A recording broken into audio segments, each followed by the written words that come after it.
আর একটা কাজ করলে নিশ্চিত পতন, মা বাবার সাথে বেয়াদবি। এই কথা আমি বারবার সকল প্রোগ্রামে বলবো, কারণ মা বাবাকে ফেলে রাখছেন। আমার এক পেশেন্ট কিছুদিন আগে ফোন দিয়ে কান্না শুরু করছে, 60 বছরের এক ভদ্র মহিলা। বললাম, মা আপনি কান্না করছেন কেন? বলতেছে, বাবা আমার 2 ছেলে 1 মেয়ে, মেয়ের বিয়ে দিয়েছি, বড় ছেলে আমেরিকায় আছে, ছোট ছেলে একটা ভালো চাকরি করে। আপনাদের আঙ্কেল মানে আমার হাজব্যান্ড 5 বছর আগে মারা গেছে। এখন আমি একা থাকি, ঢাকার একটা বাসায় উনি একা থাকে। বলতেছে, বাবা আমার রাতে ঘুম আসে না, মনে হয় আমার ছেলেটা যদি আমাকে একটু জায়গা দিত। বলেন, কেন জায়গা দেয় না কেন? যে সে জায়গা দিচ্ছে না, বলতেছে আমি থাকলে নাকি তার ডিস্টার্ব হচ্ছে, তার সংসার টিকছে না। কেমন কথা? বলতেছে, বাবা 4-5টা বছরের এই 10টা ঈদ আমার একা একা কাটছে, একা একা, মনে হয় না ঈদের দিন কিছু রান্না করি। এত কষ্ট লাগছে কথা শুনেছে। আমি আপনাকে কি চিকিৎসা দিব মা? আপনি আল্লাহর কাছে আপনি চান, কিছু চান, আল্লাহর কাছে কান্নাকাটি করেন, আল্লাহ তাআলা সহজ করবে। হয়তো আল্লাহ তাআলা আপনার জন্য পরকালে কিছু রাখছে। আসলে ওনাকে আমি কি বলবো বলেন? এরকম কুলাঙ্গার সংসার, এরকম কুলাঙ্গার সন্তান যেন কারো পরিবারে জন্ম না হয়। ওটা কুলাঙ্গার সন্তান, এরকম সন্তান আমরা হতে চাই না। আর একটা কথা বলি, অনেক মাদেরও সমস্যা আছে। মারা যখন শাশুড়ি হয়ে যায়, তার বৌমাকে মনে করে সে মনে হয় অপোনেন্ট, শত্রু। এইটা করা যাবে না। এই যে মিডিয়া প্রচার হবে, আমি বলতেছি মায়েরা আপনারা দয়া করে যখন আপনার ছেলের বিয়ে দিবেন, আপনার ছেলের বউকে নিজের মেয়ে মনে করেন, তাকে আগলে ধরেন, সে আপনাকে অবশ্যই ভালোবাসবে। আপনার ছেলেকে বলেন, বাবা তুমি তো তোমার বউকে নিয়ে মাঝে মাঝে ঘুরতে যাও। আপনি তাকে বলে দিবেন, আপনার ছেলে অথবা আপনার বৌমার জন্য একটা শাড়ি নিয়ে আসছে, বলো বাবা আরও 2টা শাড়ি নিয়ে আস। আপনার অ্যাক্টিভিটিস দেখে যেন উনি মনে করে যেন আসলে তো আমার শাশুড়ি আমাকে নিজের মেয়ের মতো ভালোবাসতেছে, তখন দেখবেন আপনার প্রতি সে ভালোবাসবে। আর আপনি আসার সাথেই শুরু করে দিলেন যে আমার ছেলে কোথায় নিয়ে গেল, ভাইগে গেল, শেষ হয়ে গেলাম, তাহলে তো ভাই হবে না। মেয়েদেরও কিছু সমস্যা থাকে, তারাও এসে মনে করে যে শাশুড়ি মানে শত্রু, শাশুড়িদের মধ্যে অনেকেরই সমস্যাটা আছে। তো এইটা করবেন না। মেয়েদেরকে বলবো, আপনার বিয়ের পরে প্রথমে আপনারা অবশ্যই শাশুড়িকে নিজের মায়ের মতো মনে করবেন। যদিও এটা মনে করা খুবই ডিফিকাল্ট, বাট চেষ্টা করেন। আপনার স্বামীকে খুশি করার জন্য এটা চেষ্টা করেন, আপনার শাশুড়ির খেদমত করেন, চেষ্টা করেন এটাকে আল্লাহ তাআলাকে খুশির জন্য, যেটা এটা আপনাদের দায়িত্ব না, বাট আপনার স্বামীকে খুশির জন্য এটা করেন, সম্পর্কটা ইজি হয়ে যাবে। আর মাদের উদ্দেশ্য বলতেছে, আপনারাও আপনাদের বৌমাকে একটু নিজের মেয়ের মতো মনে করবেন। এই জন্য বারবার বলি, বাবা মার খেদমত করেন, আল্লাহ তাআলা দেখবেন আকাশচুম্বী সাফল্য দেখাবে ইনশাল্লাহ। আমি কথা আর বেশি দেরি করবো না। 3টা জিনিস জীবন থেকে মুছে ফেলেন। 3টা জিনিস, রাত জাগা, আপনি সফল হবেন। রাত জাগবেন না দয়া করে, আমার কথাটা আপনি হারে হারে টের পাবেন। রাত 10টার মধ্যে ঘুমিয়ে যাওয়ার চেষ্টা করেন, রাত জাগবেন না। এবং আনইউজুয়াল, অযাচিত, মানহীন স্ক্রল করবেন না, মানহীন স্ক্রল করবেন না। কি দেখতেছেন, কি জন্য দেখতেছেন, মানে কোনো উদ্দেশ্য আছে, কি শিখতেছেন, এটা করবেন না। জীবন বদলে যাবে, বিশ্বাস করেন জীবন বদলে যাবে। আর হচ্ছে খারাপ সঙ্গ, ব্যাড সার্কেল, টক্সিক সার্কেল থেকে বের হয়ে আসেন। যার সাথে ঘুরতেছেন আগে দেখেন ও কি আসলে হাই অ্যাম্বিশন রাখে, সে কি ধার্মিক। আগে ভালো করে চিন্তা ভাবনা করে দেখেন যে সত্যিকার অর্থে যে ভালো হয় ওর সাথে সময় কাটাতে পারেন, কোনো সমস্যা নেই। আমি বলতেছি না ঘরের কোণে বসে সারাদিন পড়ো না, খেলাধুলা করবেন, আপনি ধর্মীয় বই পড়বেন, কালচারাল অ্যাক্টিভিটিস যেটা ধর্মের সাথে যায় এরকমগুলো করবেন। আপনারা সবই করবেন, কিন্তু মেইন ফোকাসটা আপনার থাকতে হবে। এবং দিনের পড়াটা দিনে শেষ করবেন। ওই একদিন পড়লাম 7 দিন ফেলা রাখলাম, পরীক্ষার আগে পড়বো, এইভাবে জীবনে সফল হতে পারবেন না। আপনাদের মেইন সমস্যা হচ্ছে আপনারা বলেন যে গ্রাজুয়েশন কমপ্লিট করে বিসিএস এর পড়া পড়বেন। বিসিএস বলে না, যেটাই হতে চান এখন থেকে আপনারা স্কিল ডেভেলপ করেন। স্কিল ডেভেলপ করতে হবে এখন থেকে, না হলে ওই সময় যে পারবেন না। সময়ের সাথে যদি আগাইতে না পারেন, সময় আগায় যাবে, আপনি পিছনে পড়ে যাবেন, ব্যাকফুটে পড়ে যাবেন। একটা কথা আছে, সময়কে হয় ব্যবহার করো, না হয় সময় তোমাকে ধ্বংস করবে। কথা কি বুঝছেন? হয় সময়কে ব্যবহার করো, না হয় সময় তোমাকে ধ্বংস করবে। আজকে থেকে প্রায় 100 বছর আগে ইতালির একটা শহরের নাম আছে না, তুরিন, নাম শুনছেন? তুরিন একটা শহর। তো ওই শহরের একটা মোটামুটি বড় গাড়ির কোম্পানির ভিতরে এক তরুণ প্রবেশ করছে। তো ওই তরুণকে ওইখানকার যে সিকিউরিটি গার্ড আছে, স্পেশালি রিসিপশনিস্ট, উনি আটকাই দিস। এই কোথায় যান? ছেলে বলতেছে যে আমি এই কোম্পানির ম্যানেজিং ডিরেক্টরের সাথে দেখা করব। আপনার কি কাজ ওনার সাথে? আমি একটা গাড়ির ডিজাইন তৈরি করছি, গাড়ির মডেল তৈরি করছি, একটু ওনাকে আমি দেখাতে চাই। তো ওই রিসিপশনিস্ট বলতেছে, ওদিকে একটু তাকাইছে আগে ছেলেটার দিকে, দেখতেছে একটা হ্যাংলা পাতলা ছেলে, মাথায় একটা ক্যাপ, হাতে একটা ছোট্ট ব্যাগ, একদম তুচ্ছ তাচ্ছিল্য করে একটা অট্ট হাসি দিস দিয়ে বলতেছে, তোমার থেকে বড় রথী যারা এই ডিজাইনের মধ্যে বস, তারা এসে এনাকে ডিজাইন দেখাইতে পারে না, দেখাইলেও কাজ হয় না। তুমি আসছো ছোকরা ছেলে, তুমি কি ডিজাইন দেখাবা? ও বলতেছে, দেখেন এই ডিজাইনটা সত্যি ইউনিক, এটা আলাদা, এটা যদি আপনারা গ্রহণ করেন, আপনাদের ম্যানেজিং ডিরেক্টরকে যদি দেখাতে পারি, আপনাদের হয়তো বা কোম্পানির চিত্রই চেঞ্জ হয়ে যেতে পারে। কিন্তু ওনার কথা শুনে নাই, ওই তরুণকে এক প্রকার ধাক্কা দিয়ে বের করে দিয়ে দরজা লাগিয়ে দিস। হতাশ হয়ে কোম্পানির বাইরে ওই ছেলেটা দাঁড়ায় আছে, কোম্পানির দিকে এক দৃষ্টিতে তাকিয়ে আছে। তাকিয়ে তাকিয়ে মনে মনে একটা কথা বলছে যে ইনশাল্লাহ আমার মেধা খাটিয়ে পরিশ্রম করে এমন জায়গায় পৌঁছাবো, এই কোম্পানির যে ওনার সে আমার সাথে দেখা করতে আসবে। তো ওই ছেলে কিন্তু বসে থাকে নাই, একটা চিন্তা করছে, সে অনুযায়ী কাজ করছে। 2-3 বছর পর দেখা যায় ওই সময় যারা মিডিয়ার লোকজন ছিল, একটা উত্তরের ইতালি একটা উত্তরের ছোট্ট শহরে একটা ঘরের মধ্যে চলে গেছে, একজন ইন্টারভিউ নিচ্ছে। কী করছে? নিজের টাকা নাই, কোনো স্পন্সর নাই, কোনো ল্যাব নাই, একক চেষ্টায় নিজের মেধা খাটিয়ে দিন রাত পরিশ্রম করে একটা অত্যাধুনিক গাড়ির ইঞ্জিন সে তৈরি করে ফেলছে। শুধু তাই না, ওই সময়ের সব থেকে অত্যাধুনিক বিলাসবহুল স্মার্ট ইউনিক মডেলের গাড়ি ওই ছেলে উপহার দিয়েছে। এবং এখন পর্যন্ত ওই গাড়ি সুনামের সাথে গোটা বিশ্বে গাড়ির কোম্পানিগুলোর মধ্যে সে রোল করছে। আপনারা ফেরারি গাড়ির নাম শুনছেন না? ফেরারি গাড়ির যে মালিক, ফাউন্ডার, আমি তার কথা বলছি, নাম এনজো ফেরারি। এবং সত্যি সত্যি উনি যে বলেছিল এই কোম্পানির মালিক হয়তো একদিন আমার সাথে দেখা করতে আসবে, সত্যিকার অর্থেই ওই যে গাড়ির কোম্পানির যে রিসিপশনিস্ট ওনাকে বের করে দিয়েছিল, ওই গাড়ির কোম্পানির মালিক, ওরা এক সময় দেখা যাচ্ছে তাদের গাড়ি ওরকম চলে না, ওনাদের মালিক গভর্নিং বডি পুরো ওনার সাথে দেখা করতে গেছে যে আপনি যদি আমাদেরকে একটু হেল্প করতেন, একটা যদি মডেল দিতেন। ওই দিন উনি বলছে, that day you pushed me out, you didn't reject me, you released the Ferrari inside me. অর্থ, আপনারা ওই দিন আমাকে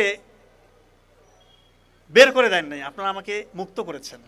দেখেন, ওই ছেলে কিন্তু কিছুই ছিল না, কিন্তু নিজের মনোবল চাঙ্গা ছিল, প্রতিভা ছিল এবং কাজ করে গেছে। দেখেন, আজ পর্যন্ত ফেরারি গাড়ির নাম শুনে না এমন কেউ আছে? কিছুই ছিল না, ফেরারি গাড়ির ওনার, ফাউন্ডারের গল্প বলছে। তো আমরা অনেকেই একটু তো হাই হুতাশ করি যে আমার কিছুই নাই, পরিবারের মধ্যে টাকা পয়সার ঘাটতি, আমার এই সমস্যা সেই সমস্যা। আসলে কোনো সমস্যা হইতে পারে না। আপনি যদি সফল হইতে চান, আপনার দৃঢ় প্রত্যয়, একাগ্র চিত্রে পরিশ্রম, আল্লাহর সাথে কানেকশন, নিশ্চিত ইনশাআল্লাহ আপনি যা হইতে যাচ্ছেন তাই হবেন। তো একজন স্টুডেন্ট হোক, সে ব্যবসায়ী হোক, যে কোনো স্টেজের যে কেউ, সে যদি জীবনে সফল হতে চায়, তার জন্য আলী রাদিয়াল্লাহু আনহু বেশ কিছু উপদেশ দিয়েছিলেন। বেশ কিছু উপদেশ, সবগুলো বলবো না, গুটি কয়েক উপদেশের কথা বলবো। এইগুলো যদি কেউ মেনে চলে ইনশাআল্লাহ, এই উপদেশগুলো কেউ মেনে চললে প্রত্যেকটা স্টেপে স্টেপে ইনশাআল্লাহ আপনি সফল হবেন। এর মধ্যে একটা উপদেশ এরকম ছিল যে নিজের মূল্য বুঝে না, যে নিজের মূল্য বুঝে না সে অপমানিত হবে। হয়তো আমরা এই কথাটার অর্থ বুঝতে পারছি না। চায়নাতে এক তরুণ, ওর চাকরি করার খুব ইচ্ছা, চাকরি করবে, তো চাকরির ইন্টারভিউ দিতে যায়, সব জায়গায় শুধু রিজেক্টেড, কোথাও টিকে না। কেএফসির নাম শুনছেন? কেএফসিতে পরীক্ষা দিতে গেছে, ওইবার 24 জন পরীক্ষা দিয়েছে, 24 জন, 23 জনকে টিকাইছে, একজনকে বাদ দিয়েছে, ওই ছেলেটাকে বাদ দিচ্ছে। পরে বলো যে একটু পুলিশে দাঁড়াই, পুলিশেও টিকে না। শিক্ষকতা করি, সেখানেও হয় না। কত জায়গায় যে পরীক্ষা দিচ্ছে, কোনো জায়গায় হচ্ছে না। পরে সে মন খারাপ করে একটু চিন্তা করলো যে আসলে কোন জায়গায় সমস্যা, কেন হচ্ছে না। সে পরে অনেকক্ষণ চিন্তাধারা করে দেখলো যে আসলে চাকরি আমার জন্য না, চাকরি আমার জন্য না, আমি উদ্ভাবন করতে পারি, নতুন কিছু দুনিয়াকে দিতে পারি।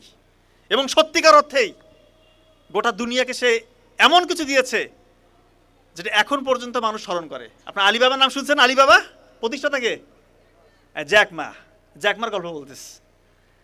দেখেন, এই জন্য জীবনে আপনারা বিভিন্ন জায়গায় হতাশ হবেন, হয়তো পরীক্ষায় ফেল করবেন। আপনাদের স্ট্রং জন কোনটা, এটা আপনাকে বের করতে হবে। সবার জন্য কিন্তু চাকরি না। আমরা তো সবাই মনে করি শুধু বিসিএস ক্যাডার হবো, বিসিএস ক্যাডার হবো, এই চাকরি করবো, সেই চাকরি করবো। আপনার যদি স্ট্রং জন চাকরি না হয়, চাকরি পরীক্ষা না হয়, আপনি কেন এটাতে যাবেন? আপনি আগে খুঁজে বের করেন আপনার উইকনেস কোনটা, আপনার স্ট্রং জোন কোনটা। আপনার যেটা স্ট্রং জোন, আপনি সেখানে যান, ওইখানে আপনি অনেক কিছু করতে পারবেন। আপনার হয়তো উইকনেস, আপনি চাকরি পরীক্ষাতে ভালো করতে পারবেন না, এরকম অনেকেই আছে ট্যালেন্টেড, বাট পরীক্ষায় ভালো করে না, বা ভাইভাতে গিয়ে ঘাবড়ে যায়, ভালো করতে পারে না। আপনি হয়তো অন্য কোনো একটা স্ট্রং জোন আপনার আছে, আপনি ওইটাতে আগান। এই ভুলটা করবেন না। আপনার একজন বন্ধু বা কাছের মানুষ হয়তো বা বিসিএস ক্যাডার হয়েছে, আপনাকে হয়তো এটা এরকম না, দুনিয়াতে অনেক কিছু করার আছে।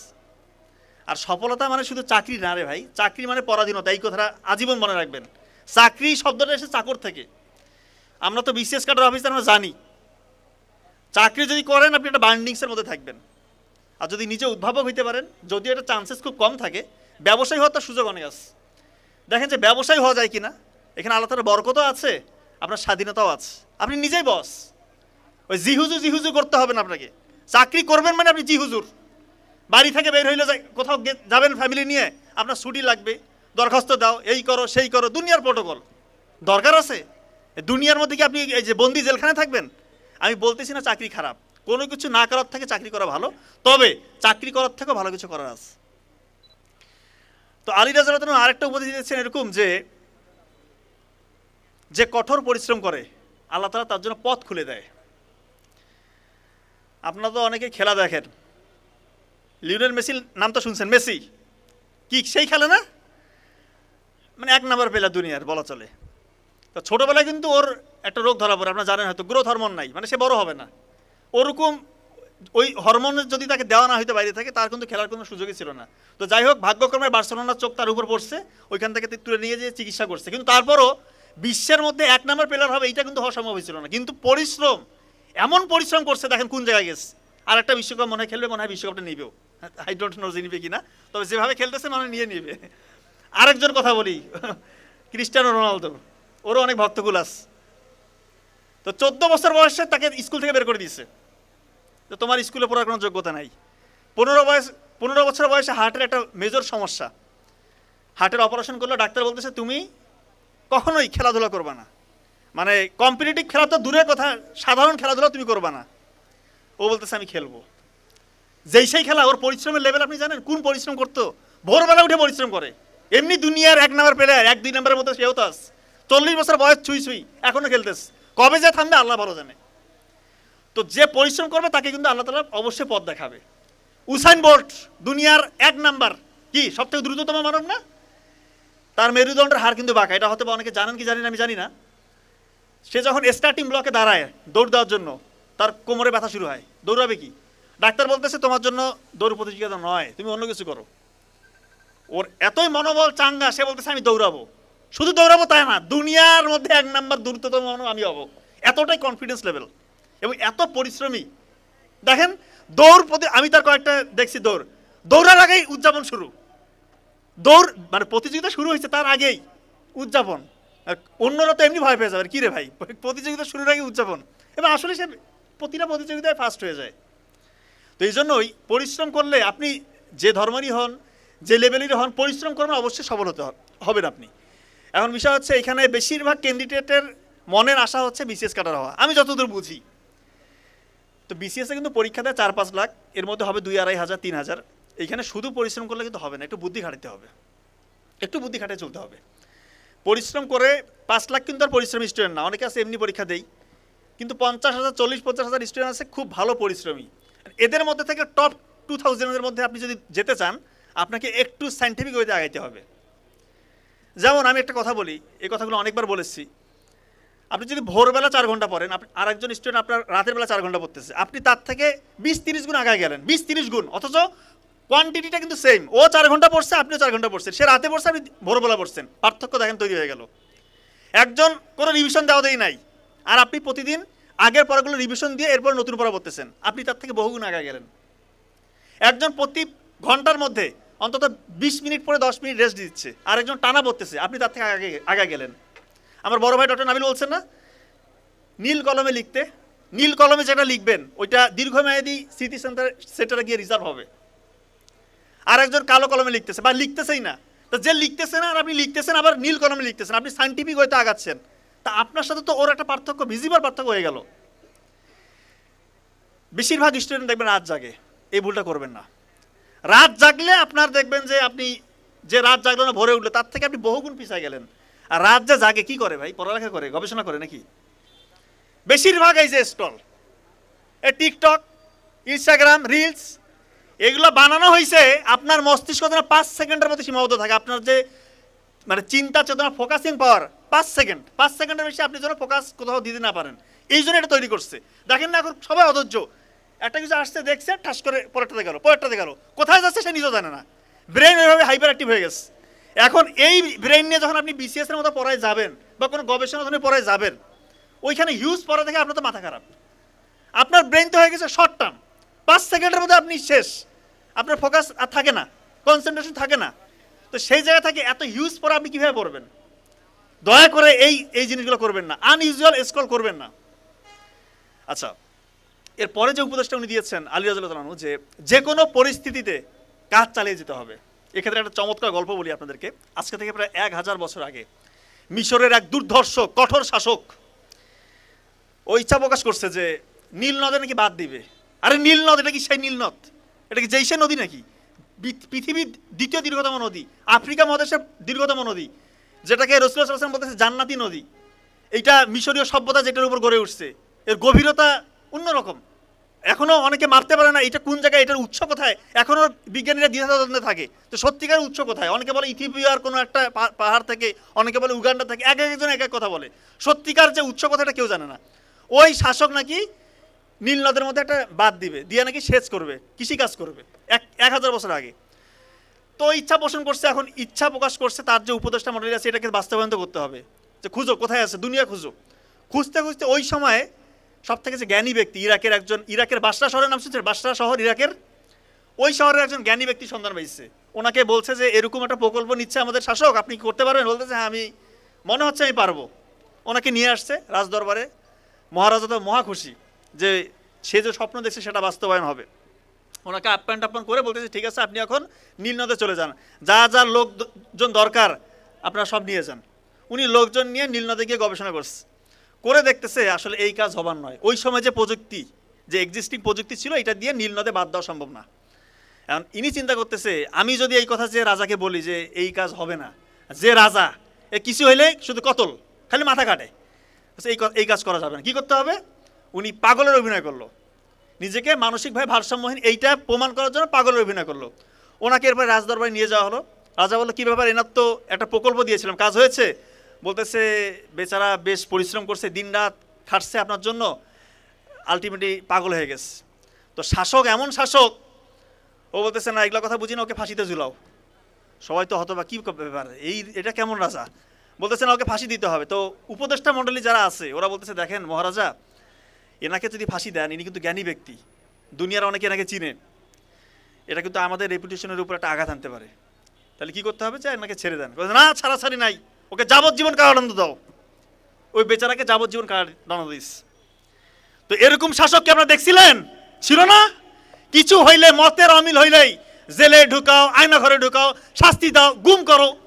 বাংলাদেশে যেন এরকম শাসক আর না আসে। সবাই একতাবদ্ধ থাকবেন, কোন স্বৈরা শাসককে বাংলাদেশে আর জায়গা দিবেন না। কেউ যদি বাংলার জমিনে আর স্বৈর শাসন করতে চায়, কিভাবে তাকে টেনে হিচড়ে নামাতে হয় সেই শিক্ষা আমাদেরকে আবু সাঈদ দেখে দিয়ে গিয়েছে।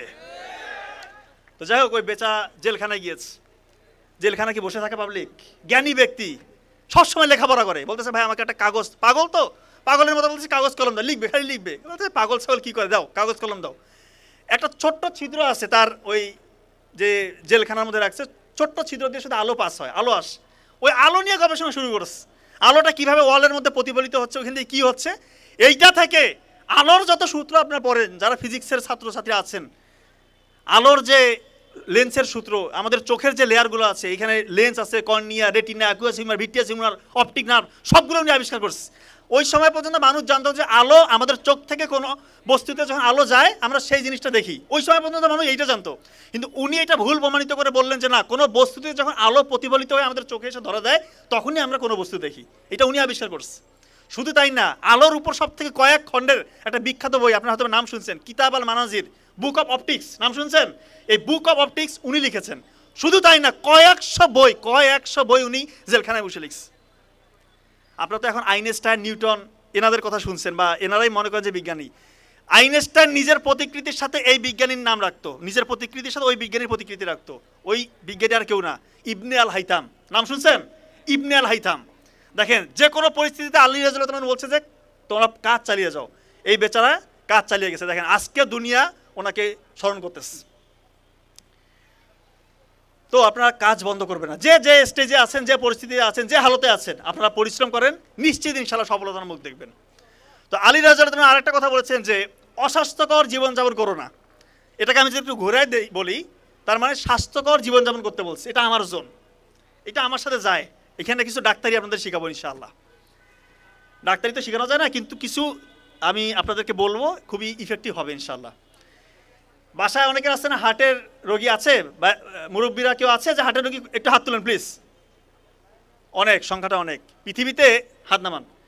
পৃথিবীতে সব থেকে যে রোগটাতে মানুষের মৃত্যুটা বেশি হয় সেটা হচ্ছে হার্ট অ্যাটাক বা হার্টের রোগী, হার্টের রোগ। তো হার্ট অ্যাটাক কিন্তু যে কারো যে কোনো সময় হইতে পারে। তো WHO এবং আমেরিকান হার্ট ফাউন্ডেশন তারা বলতেছে প্রি হসপিটাল ম্যানেজমেন্ট যদি কেউ করতে পারে হার্ট অ্যাটাকের রোগীকে, তার মানে মৃত্যুর ঝুঁকি 70% কমে আসে, আল্লাহ যদি চায় ইনশাআল্লাহ। তো তার আগে তো বুঝতে হবে যে আপনার হার্ট অ্যাটাক হয়েছে কিনা। খুব মনে রাখেন মিডিয়ার ভাইরা প্লিজ, এটা খুবই ক্রুশিয়াল, খুবই ইম্পর্টেন্ট, এটা প্রচার করতে হবে। কারণ এইটা হাজার হাজার মানুষ ইনশাআল্লাহ, আল্লাহ চাহে তো এইটার বদলতে হয়তো বা আল্লাহ তাআলা তার জীবনটা রক্ষা করবে।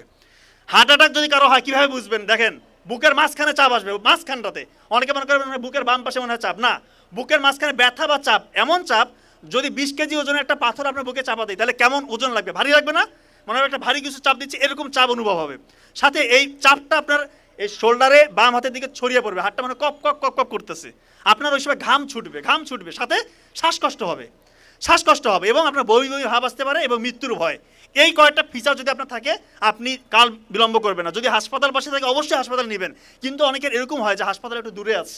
এই জন্য ওই WHO এবং আমেরিকান হার্ট ফাউন্ডেশন তারা বলছে প্রি হসপিটাল ম্যানেজমেন্ট বাসায় করতে পারবেন, খুব ইম্পর্টেন্ট। অ্যাসপিরিন, একটা ট্যাবলেট অ্যাসপিরিন 300 mg চিবিয়ে খেতে হবে, অ্যাসপিরিন চিবিয়ে খেতে হবে, ইনশাআল্লাহ তার 50% মৃত্যুর ঝুঁকি কমে আসলো। নাইট্রোগ্লিসারিন, একটা হচ্ছে স্প্রে পাওয়া যায় নাইট্রোগ্লিসারিন, মার্কেটে বিভিন্ন নামে আছে, ওইটা জিহ্বার নিচে 2 চাপ দিতে হবে। আর একটা হচ্ছে অ্যাটোরভাস্টাটিন গ্রুপের যে কোনো একটা ওষুধ 40 mg খাইতে হবে। আল্লাহ চাহে তো তার মৃত্যুর ঝুঁকি ইনশাআল্লাহ আপনি 70-80% বাসার মধ্যে কমাই দিলেন, এরপর দ্রুত হাসপাতালে নিয়ে যেতে হবে। এটা প্রচার হবে সামনে, অবশ্যই আপনার বারবার দেখে নেবেন। আচ্ছা, এরকম অনেক আছে যে ফ্যামিলিতে হার্টের রোগী আছে, মানে আপনি হার্ট অ্যাটাকের ঝুঁকির মধ্যে আছেন, মানে আপনার পারিবারিক হিস্ট্রি আছে যে হার্টের রোগী। সেক্ষেত্রে আপনার কখনোই ইটোরিকক্সিব জাতীয় ব্যথার ওষুধ খাবেন না। ইটোরিকক্সিব, আপনার এই ওষুধটাকে টরি নামে জানেন অনেকে, টরি, অনেকে কেন দাঁত ব্যথা হচ্ছে টরি খাও বা ইটোরিস খাও। কখনো হার্টের রোগী বা হার্টের পরিবারে কারো হার্টের সমস্যা আছে, আপনারা এই টরি বা ইটোরিক্স মানে ইটোরিকক্সিব গ্রুপের ওষুধ কখনোই খাবেন না। এটা কিন্তু হার্টের অ্যাটাক হয়ে যেতে পারে, আল্লাহ মাফ করুক। কখনোই ব্যথার ওষুধ এইভাবে খাওয়া উচিত না। আর কিডনির রোগীরা বা কিডনির ফ্যামিলি হিস্ট্রি আছে কিডনি, কখনোই ডাইক্লোফেনাক বা কিটোরোলাক জাতীয় ওষুধ কখনো নিজে আপনারা এই ওষুধটা খেতে যাবেন না। এটা কিন্তু কিডনির যে ফিল্টারিং পাওয়ার এটা কমে যেতে পারে, দেখবেন যে কিডনি ফেল করতে পারে। আমাদের বাড়ির পাশে এক মেয়ের বিয়ে হয়েছে, পেট ব্যথা হয়েছে, ওইখানে একদম মানে গ্রামের দিকে তো ডাক্তার ছিল না, ওই লোকাল যে হচ্ছে হাতুড়ি ডাক্তার, ওদের মাধ্যমে সে ওই যে কিটোরোলাক ডাইক্লোফেনাক এগুলা ইঞ্জেকশন দিয়ে 2-3 দিনের মধ্যে তার কিডনি ফেল করে, রংপুর মেডিকেলে ডায়ালাইসিস করে, আলটিমেটলি সে মৃত্যুবরণ করে, মাত্র 18-19 বছর বয়স। এই জন্য এই রিস্কটা কখনোই নেবেন না। যে কোনো ব্যথার ওষুধ খাওয়ার আগে অবশ্যই ডাক্তার দেখাবেন। এখানে এমন কেউ আছে যে চুল পড়ে যাচ্ছে, চুল, ওরে আল্লাহ, এটা একটু ক্যামেরা প্লিজ, ক্যামেরা। আচ্ছা না, থামান, হাতগুলো নামান। যাদের চুল পড়ে যাচ্ছে আমি বলি একটা টোটকা দিয়ে যাচ্ছি ইনশাআল্লাহ, এটা খুবই ইফেক্টিভ, এভিডেন্স বেসড। 7টা উপাদান 7টা উপাদান। মহাদেশ কয়টা? 7টা উপাদান মনে রাখেন। কালো জিরা দানা রাতের বেলা 1 গ্লাস পানিতে সবগুলো হাফ চামচ করে মিশাবেন, 1 গ্লাস পানি সবগুলো হাফ চামচ করে মিশাবেন। কালো জিরা দানা, হলুদের গুঁড়ো, মেথি দানা, তিসি দানা, লং, দারচিনি, 6টা হইলো। সকালবেলা আবার ওইখানে মধু মিশাবেন, সবগুলো কি হাফ চামচ করে। এইটা যদি কেউ খেতে পারে ইনশাল্লাহ তার চুল পড়া অনেকটাই কমবে, তার ত্বক উজ্জ্বল হবে, তার নখের ভঙ্গুরতা কমে আসবে। আরেকটা অ্যাপ্লাই করতে পারেন যাদের চুল খুবই পড়ে যাচ্ছে, মানে আটকে দিয়ে পারতেছেন না, তারা কি করবেন, খাঁটি নারকেল তেলে এই তিসি দানা, মেথি দানা আর কালো জিরা এটা একটু 5 মিনিট ভেজে নিয়ে ওইটা একটু ছেঁকে নেবেন। ছেঁকে নিয়ে যে নির্যাসটা থাকে অর্থাৎ তেলটা থাকে ওইটা চুলের গোড়া সপ্তাহে 2-3 দিন ম্যাসাজ করবেন। ম্যাসাজ করে 10 মিনিটের মধ্যে ম্যাসাজ করে 1 ঘন্টা রেখে দিয়ে শ্যাম্পু করে ফেলবেন। ইনশাআল্লাহ আপনার চুল পড়া অনেকটা কমে আসবে, আপনার সাপ্লিমেন্ট খাইতে হবে না, বেশি টাকা পয়সা খরচ করার দরকার নাই। আরেকটা উপাদান আছে আমলকির রস আর জবা ফুলের রস, এই রসটা মিশ্রণ করে যদি চুলের গোড়া কেউ ম্যাসাজ করে সপ্তাহে 2 দিন, তারও চুল পড়া কমে আসবে। গ্যাসের সমস্যা আছে, গ্যাস, এই যে অনেক, নামান। আপনার সকালবেলা খালি পেটে 1 গ্লাস লেবু পানি খাবেন। লেবু পানি অনেকে বলেন এটা তো অ্যাসিডিক, সাইট্রিক অ্যাসিড আছে, এইটা আবার কীভাবে আমার অ্যাসিডিটি কমাবে? লেবু পানিটা যখন খাবেন এটা গিয়ে অ্যালকালাইন হয়ে যাবে, পেটের ভিতরে গিয়ে অ্যালকালাইন হবে এবং এটা আমাদের লিভার থেকে আমাদের যেটা হজম হজমে যেটা সহায়ক ভূমিকা পালন করে সেটা হচ্ছে পিত্তরস, ওইটা ক্ষরণ বাড়ায় দেয়। আলটিমেটলি আপনার সুন্দর হজম হবে, গ্যাসগুলোকে ছোটো ছোটো টুকরা করবে, আপনার গ্যাসের সমস্যা অনেকটা কেটে যাবে। আর যাদের আইবিএস এর সমস্যার সাথে গ্যাসের সমস্যা, আইবিএস এর সমস্যা অনেকে ভুগতেছে। আইবিএসটা হচ্ছে অনেকের দেখবেন কনস্টিপেশন হয়, অনেকের ডায়রিয়া হয়। তো যাদের এরকম আইবিএস এর সমস্যা তারা অবশ্যই জিরা পানি খাবেন। রাতে 1 গ্লাস পানিতে 1 চামচ জিরা ভিজিয়ে রেখে ওইটা ছেঁকে নিয়ে শুধু পানিটা পান করবেন।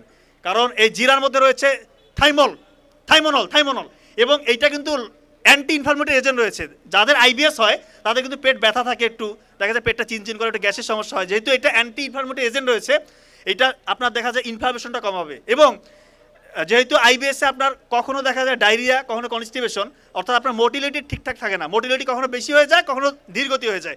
তো এই জিরা পানিটা আপনার মোটিলিটিটা স্বাভাবিক রাখবে, এবং বড় বড় যে গ্যাসগুলো আছে এই গ্যাসের কণাগুলোকে ছোটো ছোটো কণায় ভেঙে ওটাকে বের করে দিবে। এবং আমাদের স্টোমাক থেকে লাইপেস, অ্যামাইলেস, বিভিন্ন যে হজমের যে এনজাইমগুলো, এগুলো রিলিজিং মানে সিক্রেশনটা বাড়ায় দেয়। তার মানে জিরা পানিটা আপনারা খাবেন। অনেকগুলো উপদেশ বলেছি, এটা একটু মেনে চলার চেষ্টা করবেন। আর সর্বোপরি যেটা বলি, কখনোই রাত জাগবেন না।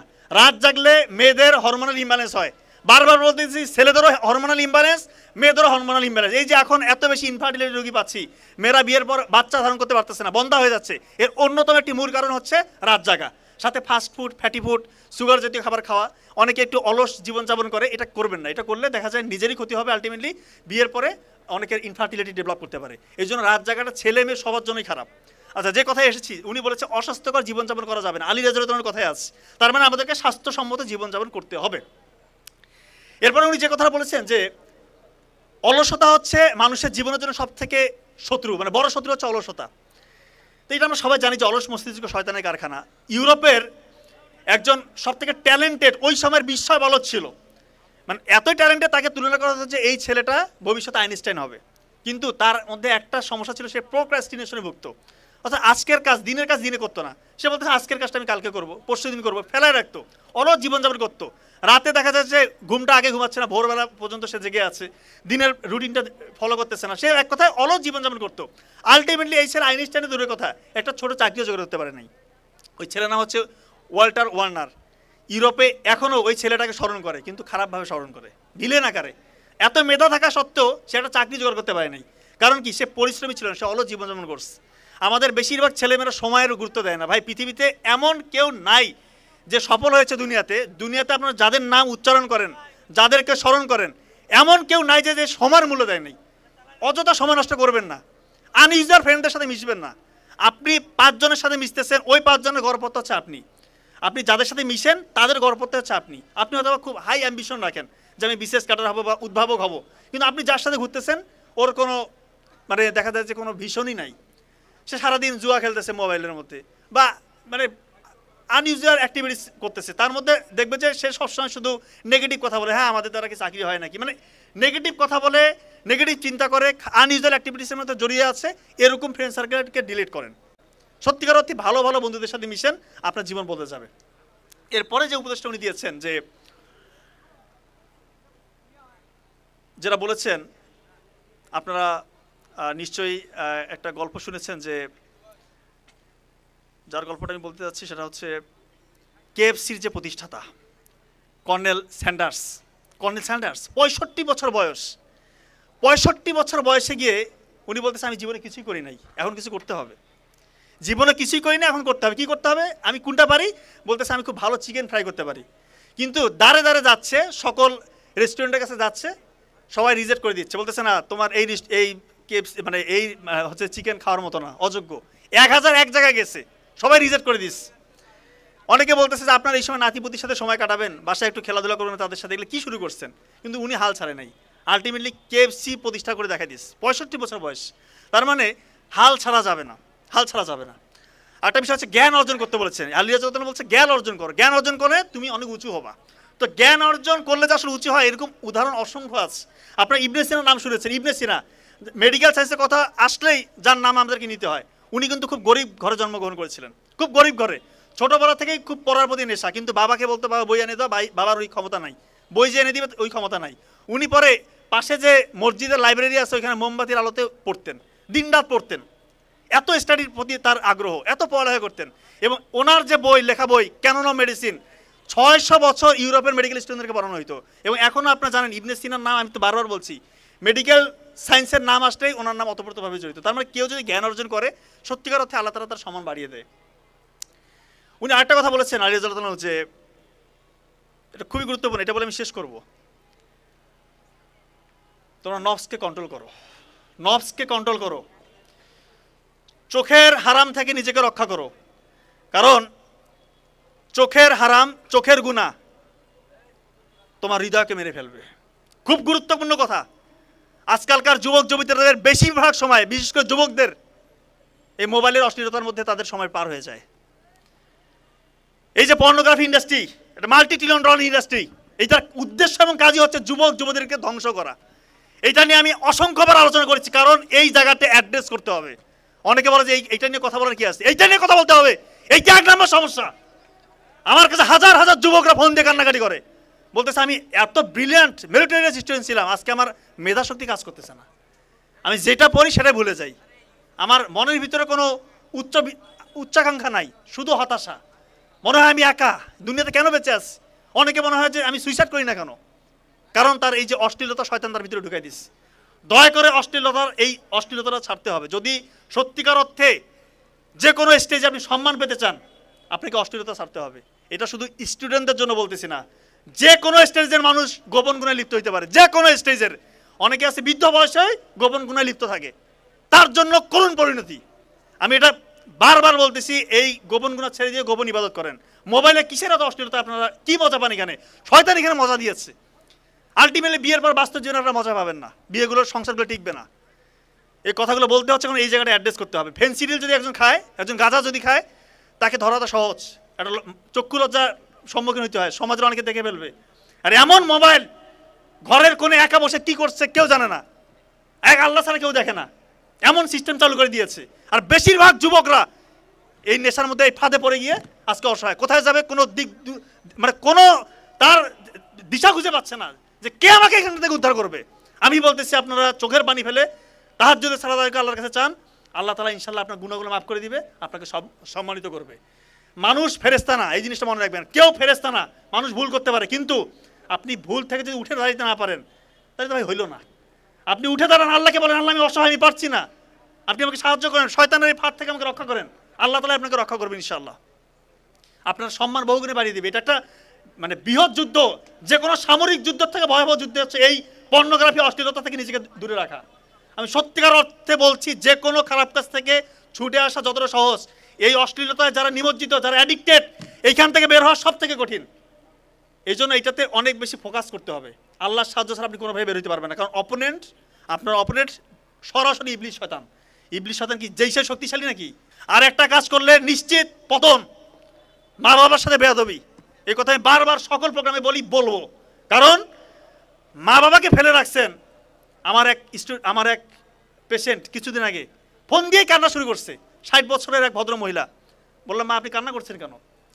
বলতেছে, বাবা আমার 2 ছেলে 1 মেয়ে, মেয়ের বিয়ে দিয়েছি, বড় ছেলে আমেরিকায় আছে, ছোট ছেলে একটা ভালো চাকরি করে, আপনাদের আঙ্কেল মানে আমার হাজব্যান্ড 5 বছর আগে মারা গেছে। এখন আমি একা থাকি, ঢাকার একটা বাসায় উনি একা থাকে।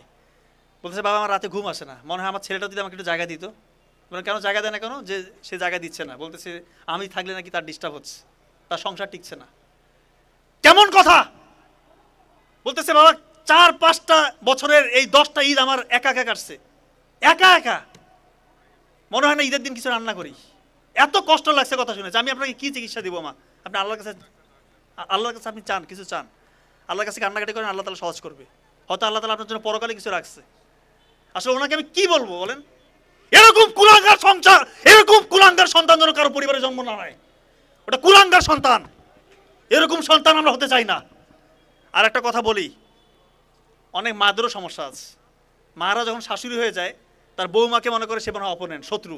এইটা করা যাবে না। এই যে মিডিয়া প্রচার হবে, আমি বলতেছি মায়েরা, আপনারা দয়া করে যখন আপনার ছেলের বিয়ে দিবেন, আপনার ছেলের বউকে নিজের মেয়ে মনে করেন, তাকে আগলে ধরেন, সে আপনাকে অবশ্যই ভালোবাসবে। আপনার ছেলেকে বলেন, বাবা তুমি তো তোমার বউকে নিয়ে মাঝে মাঝে ঘুরতে যাও। আপনি তাকে বলে দিবেন, আপনার ছেলে হয়তো আপনার বৌমার জন্য একটা শাড়ি নিয়ে আসছে, বলো বাবা আরও 2টা শাড়ি নিয়ে আস। আপনার অ্যাক্টিভিটিস দেখে যেন উনি মনে করে যেন আসলে তো আমার শাশুড়ি আমাকে নিজের মেয়ের মতো ভালোবাসতেছে। তখন দেখবেন আপনার প্রতি সে ভালোবাসবে। আর আপনি আসার সাথেই শুরু করে দিলেন যে আমার ছেলে কোথায় নিয়ে গেল, ভাগে গেল, শেষ হয়ে গেলাম, তাহলে তো ভাই হবে না। মেয়েদেরও কিছু সমস্যা থাকে, তারাও এসে মনে করে যে শাশুড়ি মানে শত্রু, শাশুড়িদের মধ্যে অনেকেরই সমস্যাটা আছে। তো এইটা করবেন না। মেয়েদেরকে বলবো আপনার বিয়ের পরে প্রথমে আপনারা অবশ্যই শাশুড়িকে নিজের মায়ের মতো মনে করবেন, যদিও এটা মনে করা খুবই ডিফিকাল্ট, বাট চেষ্টা করেন। আপনার স্বামীকে খুশি করার জন্য এটা চেষ্টা করেন, আপনার শাশুড়ির খেদমত করেন, চেষ্টা করেন এটাকে আল্লাহ তাআলাকে খুশির জন্য, যেটা এটা আপনাদের দায়িত্ব না, বাট আপনার স্বামীকে খুশির জন্য এটা করেন, সম্পর্কটা ইজি হয়ে যাবে। আর মাদের উদ্দেশ্য বলতেছে আপনারাও আপনাদের বৌমাকে একটু নিজের মেয়ের মতো মনে করবেন। এই জন্য বারবার বলি বাবা মার খেদমত করেন, আল্লাহ তাআলা দেখবেন আকাশচুম্বী সাফল্য দেখাবে ইনশাল্লাহ। আমি কথা আর বেশি দেরি করবো না। তিনটা জিনিস জীবন থেকে মুছে ফেলেন। তিনটা জিনিস, রাত জাগা, আপনি সফল হবেন। রাত জাগবেন না দয়া করে, আমার কথাটা আপনি হারে হারে টের পাবেন। রাত 10টার মধ্যে ঘুমিয়ে যাওয়ার চেষ্টা করেন, রাত জাগবেন না। এবং আনইউজুয়াল, অযাচিত, মানহীন স্ক্রল করবেন না। মানহীন স্ক্রল করবেন না। কি দেখতেছেন, কি জন্য দেখতেছেন, মানে কোনো উদ্দেশ্য আছে, কি শিখতেছেন, এটা করবেন না। জীবন বদলে যাবে, বিশ্বাস করেন জীবন বদলে যাবে। আর হচ্ছে খারাপ সঙ্গ, ব্যাড সার্কেল, টক্সিক সার্কেল থেকে বের হয়ে আসেন। যার সাথে ঘুরতেছেন আগে দেখেন ও কি আসলে হাই অ্যাম্বিশন রাখে, সে কি ধার্মিক, আগে ভালো করে চিন্তা ভাবনা করে দেখেন যে সত্যিকার অর্থে যে ভালো হয় ওর সাথে সময় কাটাতে পারেন, কোনো সমস্যা নেই। আমি বলতেছি না ঘরের কোণে বসে সারাদিন পড়ো না, খেলাধুলা করবেন, আপনি ধর্মীয় বই পড়বেন, কালচারাল অ্যাক্টিভিটিস যেটা ধর্মের সাথে যায় এরকমগুলো করবেন, আপনারা সবই করবেন, কিন্তু মেইন ফোকাসটা আপনার থাকতে হবে। এবং দিনের পড়াটা দিনে শেষ করবেন। ওই একদিন পড়লাম 7 দিন ফেলে রাখলাম, পরীক্ষার আগে পড়বো, এইভাবে জীবনে সফল হতে পারবেন না। আপনাদের মেইন সমস্যা হচ্ছে আপনারা বলেন যে গ্রাজুয়েশন কমপ্লিট করে বিসিএস-এর বড় পড়বেন। বিসিএস বলে না, যেটাই হতে চান এখন থেকে আপনার স্কিল ডেভেলপ করেন। স্কিল ডেভেলপ করতে হবে এখন থেকে, না হলে ওই সময় যা পারবেন না। সময়ের সাথে যদি আগাইতে না পারেন, সময় আগায় যাবে, আপনি পিছনে পড়ে যাবেন, ব্যাকফুটে পড়ে যাবেন। একটা কথা আছে, সময়কে হয় ব্যবহার করো, না হয় সময় তোমাকে ধ্বংস করবে। কথা কি বুঝছেন? হয় সময়কে ব্যবহার করো, না হয় সময় তোমাকে ধ্বংস করবে। এই জিনিসটা খুবই ইম্পর্টেন্ট। সর্বশেষ কথা, যে কোনো রকমের অন্যায় দেখলে অবশ্যই প্রতিবাদ, অন্যায় দেখলে প্রতিবাদ করতে হবে। সিংহ একটা সিংহ, সে সবসময় বনের রাজা, এটা মাথায় রাখবেন। সে সব সময় বনের রাজা। সিংহের অনুপস্থিতিতে মাঝে মাঝে শেয়ালেরা মনে করে আমরাই বনের রাজা, সে রাজত্ব কায়েম করতে চায়। কিন্তু একটা কথা মনে রাখবেন, শেয়ালের রাজত্ব স্থায়ী হয় সিংহের জাস্ট উঠে দাঁড়ানো পর্যন্ত। এই আবু সাইদ মুগ্ধরা বাংলার সিংহ, তারা উঠে দাঁড়িয়ে দেখিয়ে দিয়েছে কিভাবে সিংহদেরকে দেশ থেকে বিতাড়িত করতে হয়। এরপরে যদি কেউ স্বৈরশাসক হওয়ার চেষ্টা করে, তার লাগাম কিভাবে টেনে ধরতে হয় সেই শিক্ষা আমরা পেয়েছি, মেকানিজম হবে একসময় আমাদের জানা।